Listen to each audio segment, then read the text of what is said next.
Okay, so John chapter 13. This is what we're diving into now. This is incredibly important chapters here ahead of us and the very heart of the Gospel of John. If we can understand this, boy, you get it. You get it. If you get Jesus in the next few chapters, you get Jesus. You get everything. And we're going to jump right on in here and get going because a lot of ground. And I'm just going to tell you beforehand, I'm not going to rush this because it's too good. It's like eating a filet mignon steak, driving in your car and trying to eat it as you drive. It'd be wrong to do that, right? We need to sit down, pull over, sit down and chew this and enjoy it. So we're going to begin right here, chapter 13, verse 1. It says, it was just before the Passover festival. And Jesus doing this is the third Passover festival we've run into. So that's how we measure 3 years of Jesus' ministry. Jesus knew that the hour had come for him. Now, remember, we've talked about this, the hour thing, that the hour was coming from a long time ago. He kept saying that my hour is not yet come. My hour is not yet come. And now in chapter 12, he says, okay, the hour's here. It's time. And he knows this is all going to roll out now. He knew exactly what he was getting into. He talked about earlier, nobody takes his life. He lays it down of his own accord. Now he's starting that process.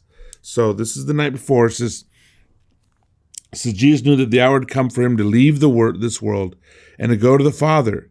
Having loved his own who were in the world, he loved them to the end. And another possible way that could be translated to the maximum or to the most, to as much as he could.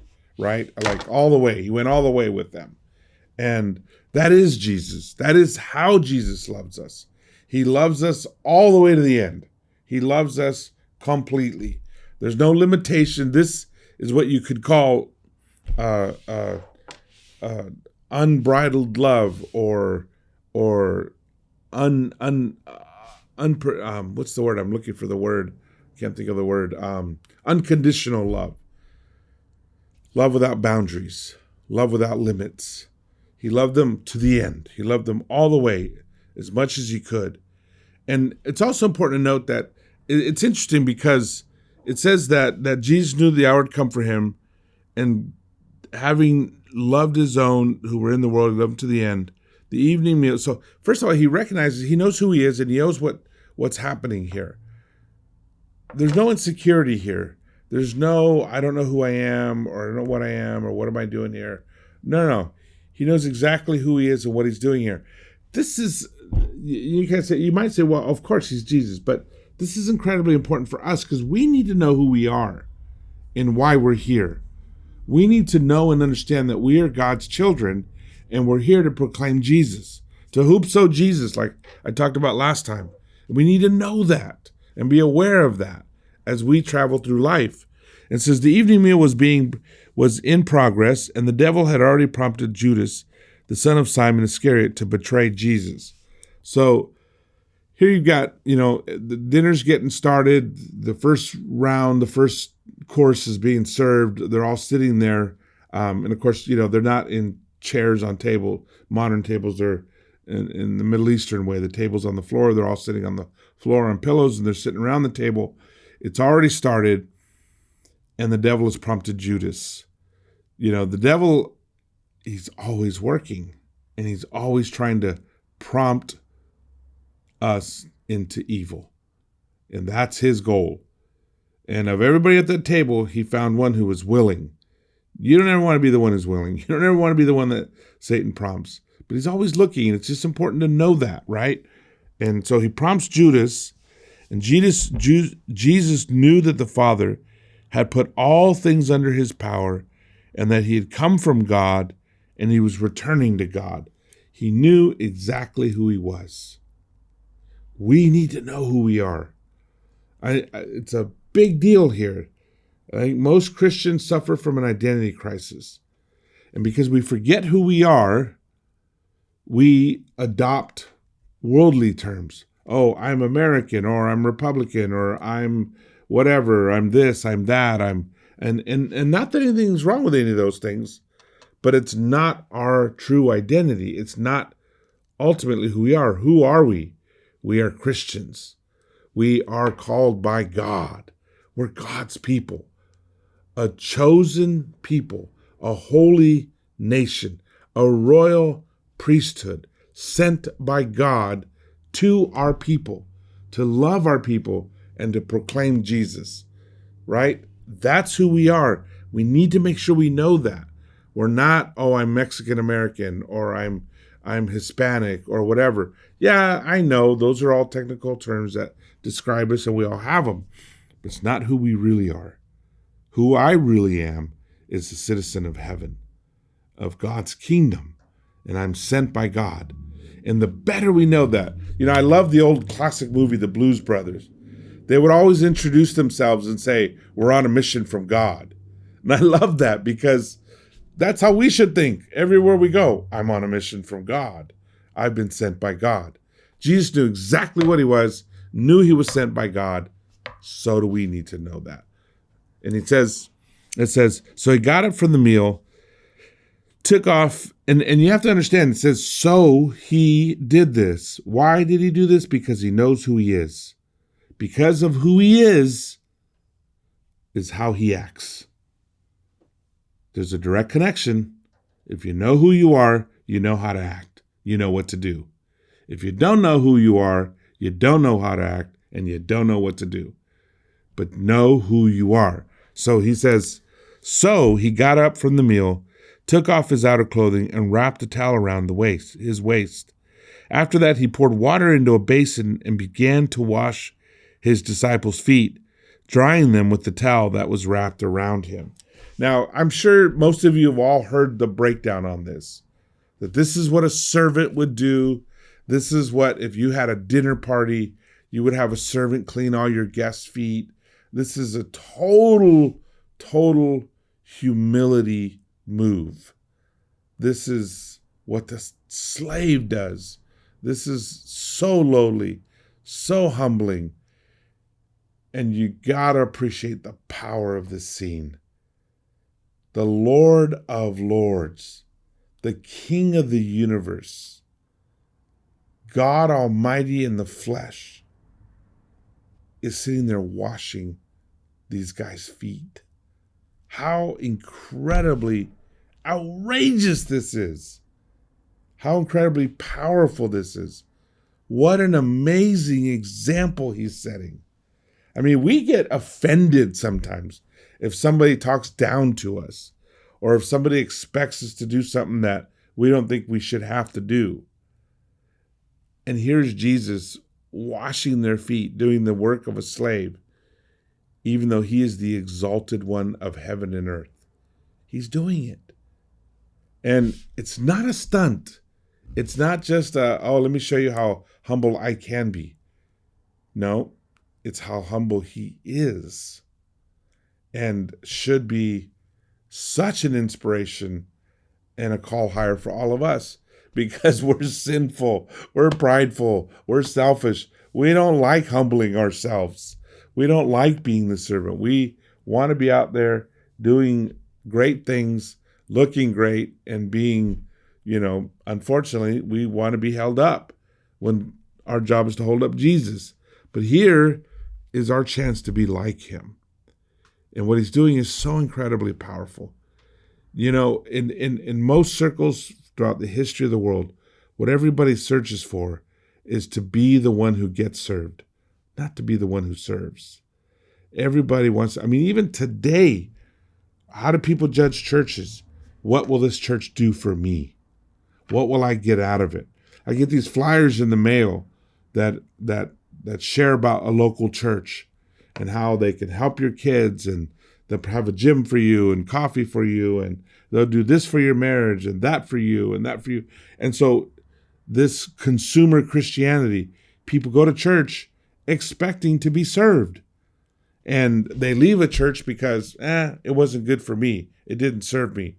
Where in reality, church is where we should go to serve. We should be in the church to serve, not to be served. Jesus served. Jesus came to serve. And he says, and so he washes their feet, which, they had a hard time with this because they're beginning to catch on who he is. And he's suddenly washing their feet. And he came to Simon Peter, who said to him, Lord, are you going to wash my feet? Jesus replied, you do not realize now what I am doing, but later you will understand. No, said Peter, you shall never wash my feet. I mean, you just, again, you got to love Peter. He says it. The thing that everybody thinks that nobody else will say, he's always the guy who says it. You know, it's kind of like that kid in the class that would always ask the dumb question that you wanted to know, and you were just glad that kid was in the class because you're glad somebody asked it. Well, that was Peter of the group. He was the kid who would always ask the dumb question or say the dumb thing that everybody was thinking, but everybody else knew better to say it. But he would say it. And so he's like, no, you're not going to wash my feet. And then Jesus answered, unless I wash you, you have no part with me. That's a very powerful thing, is you have to let Jesus help you. You have to let Jesus serve you. That's part of our relationship, is he serves us, he helps us, he blesses us.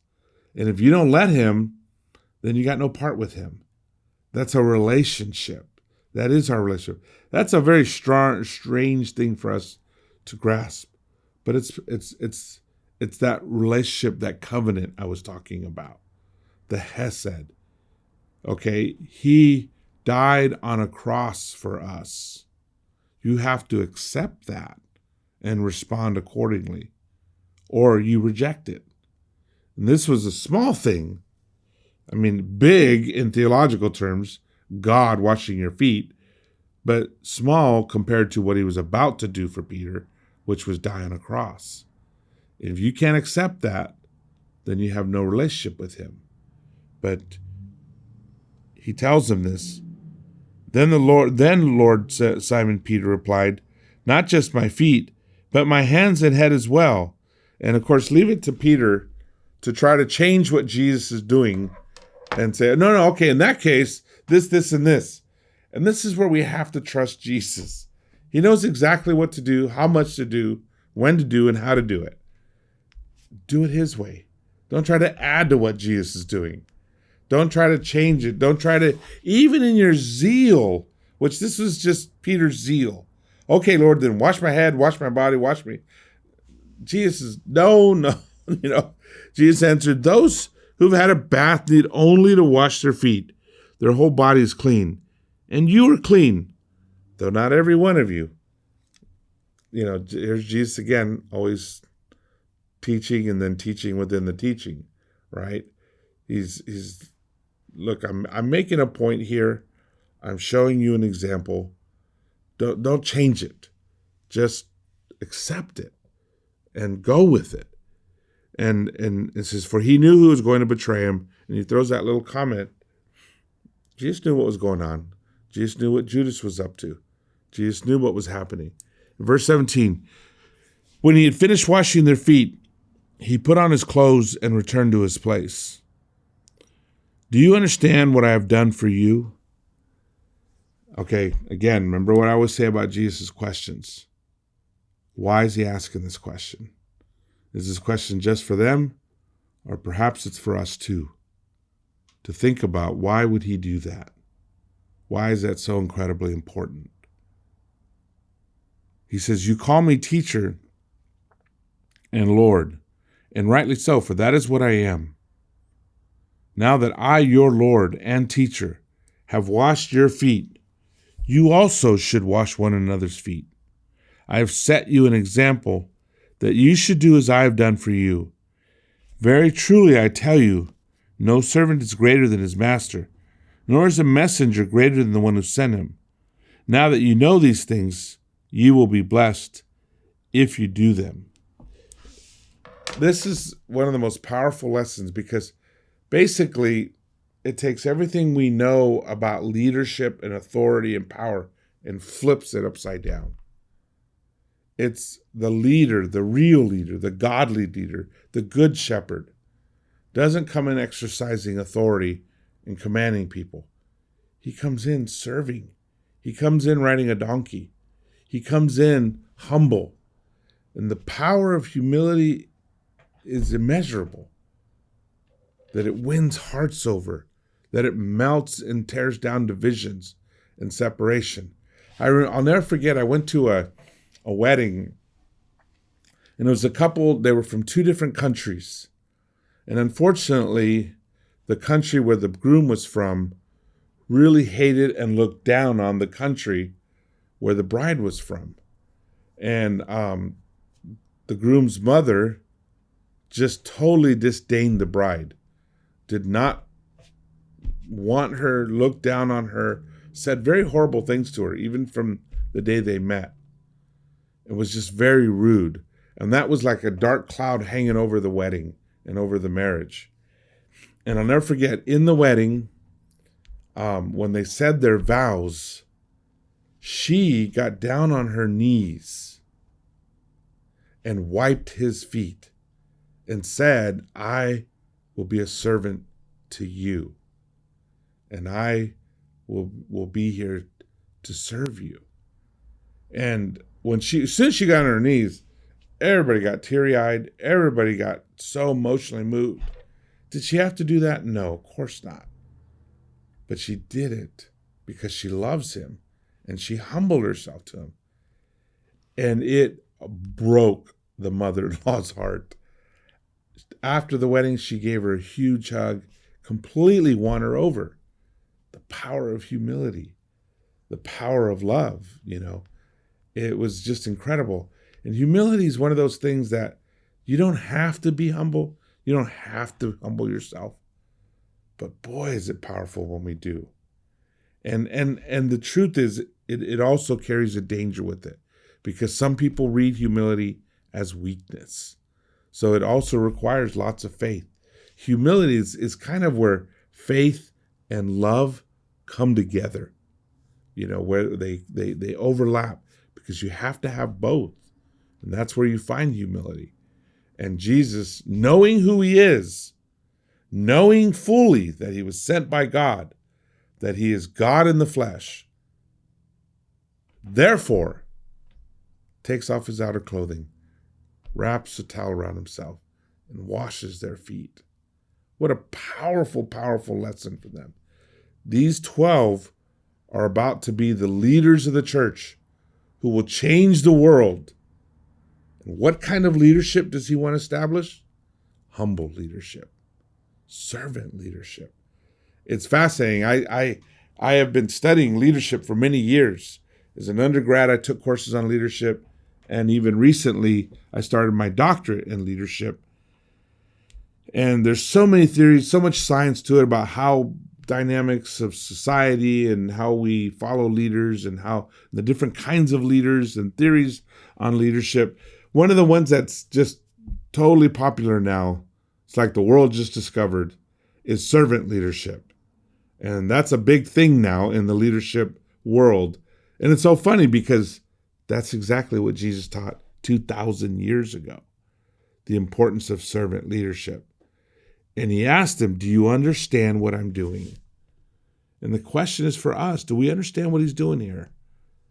As we are leaders, and all of us are leaders, as we lead our families, as we lead our children, as we lead our Bible talks, as we lead our ministries, do we understand the power and the importance of being servant leaders, of being humble? No matter who we are, no matter how rich we are. I remember there was a brother when we moved to San Diego that was always putting out the chairs in the morning, and then right after church he'd always be folding them. And I didn't know what he did for a living. I didn't really know him. I talked to him a couple times. Nice brother, nice brother, and I always appreciated him. It was fun to talk to. And then I find out that he was a captain of a Navy ship. And he invited me to a special ceremony where he was being promoted to Commodore, meaning he would now be the leader over several ships, higher than a captain.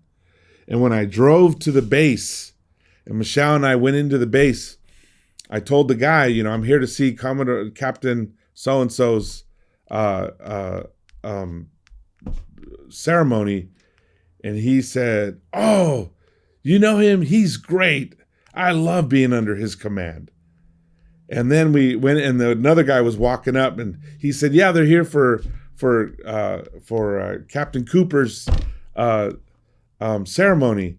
And he was like, "Oh man, I'm on his ship. I love being under him." And they just had such a high regard for him. And Michelle and I looked at each other. This is the guy who puts the seats out, the chairs out on our Sunday morning service. And he's over hundreds and hundreds of men follow his every command. But no wonder they love him. No wonder they so highly regard him. His name was Mr. Cooper, and I don't know where they are now. The Navy sends them all over. I think they're in Atlanta, maybe. But what an incredible man! What an incredible family too. And it was very easy to see why. His humility and his servitude for others. Never thought he was too important to serve. And that's one of those, how we're the light of the world, how we flip the world over upside down, and we're the upside down kingdom, because we do things so different than the world. And so here's Jesus, and he says, "I have set you an example that you should do as I have done for you. Very truly, I tell you, no servant is greater than his master, nor is a messenger greater than the one who sent him." In other words, obviously, if Jesus can wash feet, so can we. If you've never washed a group's feet, you ought to do it. I've done it. It's admittedly a long time ago, but it's a unique experience. It's such a level of humility. Everybody gets uncomfortable, but it's a beautiful thing for each of us. And it's a beautiful thing to do for each other, to just serve each other, to humble each other. And he says in verse 17, "Now that you know these things, you will be blessed if you do them." We'll be blessed if we put into practice these things that Jesus showed us. The subject switches, so I'm just going to stop right here. I think the things that we've learned, just even in these first 17 verses, is so incredibly powerful. And I want to challenge you to just meditate on this, to just stop and think about what Jesus did here and how incredibly powerful that is. And he's just getting warmed up, because he's going to do a lot more. But how incredibly powerful that he started this evening washing their feet. The Lord of Lords, the King of Kings. We'll stop there.